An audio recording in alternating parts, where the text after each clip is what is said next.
Hello guys, welcome to my channel. Egg curry చూద్దాం.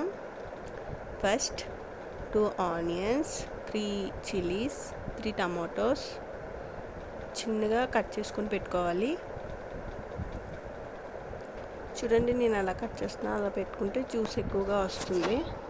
నేను ఇందులో చింతపండు వేయట్లేదండి, ఓన్లీ టమాటోసే వేస్తున్నాను with water.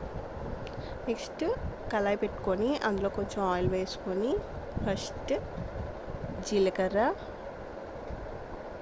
Next onions, chillies బాగా ఫ్రై అయ్యాక టమాటోస్ వేసుకోవాలి.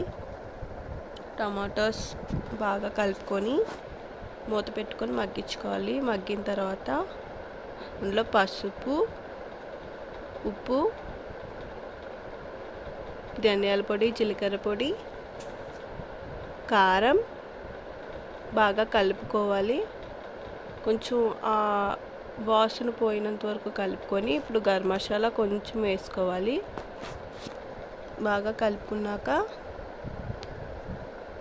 కొంచెం వాటర్ పోసుకోవాలి. వాటర్ బాయిల్ అయ్యాక 4 eggs పగలగొట్టుకొని వేసుకోవాలి. కొంచెం గ్యాప్ ఇచ్చి వేసుకుంటే కొంచెం బాగా ఉడుకుతాయి అవి. నెక్స్ట్ చూడండి అవి ఎలాగొచ్చినాయో. ఎప్పుడైనా మీరు ట్రై చేశారా ఇలాగా? కామెంట్ చేయండి. నెక్స్ట్ లాస్ట్లో కరివేపాకు వేసుకొని లంచ్ బాక్స్ ప్యాక్ చేసేయడమే. చూడండి నేను ఎలా చేశానో. అంటే నేను చింతపండు అయితే యూస్ చేయలేదండి, యూస్ చేయకుండానే చేశాను విత్ వాటర్తో. టేస్ట్ మాత్రం సూపర్గా ఉంటుంది, క్విక్గా అయిపోతుంది లంచ్ బాక్సెస్కి. Thank you.